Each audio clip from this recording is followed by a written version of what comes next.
Sometimes, the smallest choices, the briefest moments, can ignite a chain of events that changes history forever.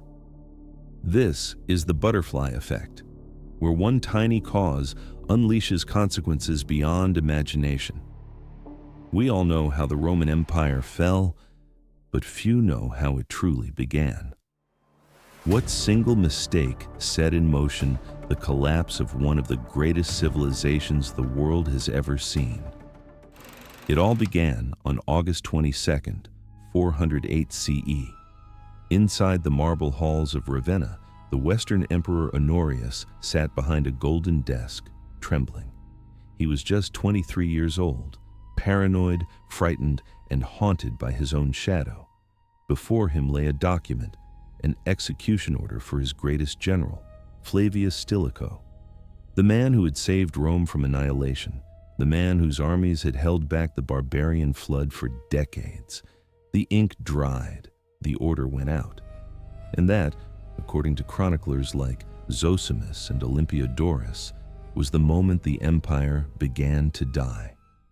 What looked like a simple political purge turned into the most devastating butterfly effect in history.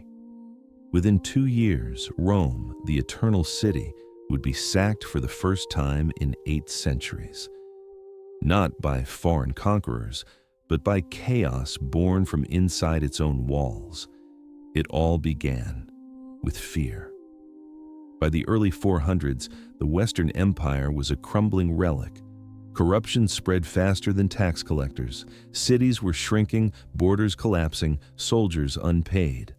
But there was still one man holding it together, Stilicho, half Roman, half barbarian. A brilliant strategist who had defeated the Visigoths, kept Alaric at bay, and somehow maintained an army that still obeyed the eagle. He was the glue holding together a dying empire. Honorius, on the other hand, was no warrior. He spent most of his reign feeding chickens, literally. He even named his favorite hen Roma. When messengers burst in shouting, "Sire, Rome has fallen," he panicked, not because the empire was collapsing, but because he thought they meant his chicken was dead. That's the kind of leadership we're dealing with. But in 408, a poisonous rumor began spreading through the imperial court. Senators whispered that Stilicho, the barbarian-born general, was plotting to seize the throne. Religious fanatics accused him of conspiring with pagans. Political rivals saw their chance. And in the chaos, Honorius panicked. He signed the execution order. They dragged Stilicho into the courtyard. The sun was low, the air heavy. He didn't fight, he didn't beg. He simply said, "May the empire endure," and bowed his head. The sword fell. With one swing, Rome lost its protector and gained a death sentence. The ripple began immediately. Stilicho's soldiers, furious over his murder, deserted in droves. Thousands of barbarian mercenaries who had once fought for Rome now defected to fight against it. And waiting just beyond the Alps was Alaric, leader of the Visigoths, patient, calculating, and very, very angry. For years, Stilicho had kept Alaric's forces under control through diplomacy and calculated payments. But now, the man he trusted was gone. The treaties were void, and the gates to Italy were wide open. By 410, Alaric marched on Rome. The eternal city, untouched by enemy hands for 800 years, was defenseless. The Senate tried to buy him off with gold and slaves, but Alaric wanted land, a home for his people. Honorius, hiding safely in Ravenna, refused. So Alaric waited. He surrounded the city, and he cut off the grain supply. Famine spread, corpses lined the streets, mothers sold their jewelry for a handful of wheat, priests prayed for miracles that never came. On August 24th, 410, the gates opened. The Visigoths poured in. The sack of Rome had begun.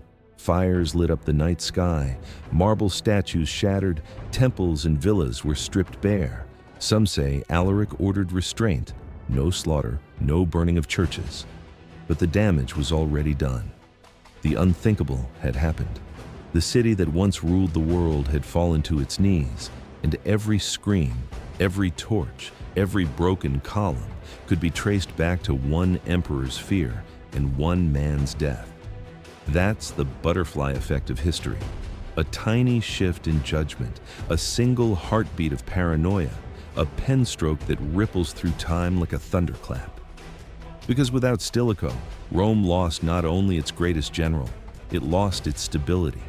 Its armies turned on each other, its borders imploded. In the decades that followed, the empire fractured beyond repair.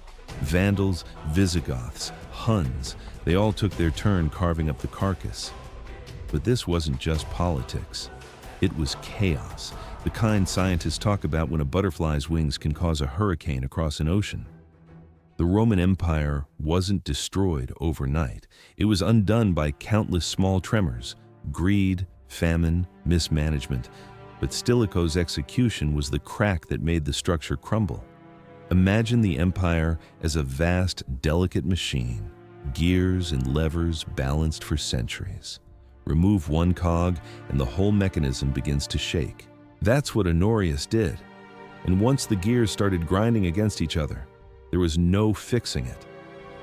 By the time the Western Empire officially collapsed in 476, Rome was already long dead. Its heart had stopped decades earlier, the day Stilicho fell. Historians still debate the cause of Rome's fall. Was it moral decay? Economic failure? Endless wars? Maybe all of it. But sometimes history doesn't break from 1,000 reasons. It shatters from one.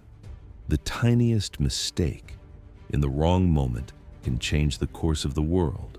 So you see, if Honorius hadn't signed that order, if one rumor hadn't spread, if fear hadn't whispered in the wrong ear, the greatest empire in history might still stand strong. That's it for now. You've looped through time again. Until next time, think twice before you make a decision.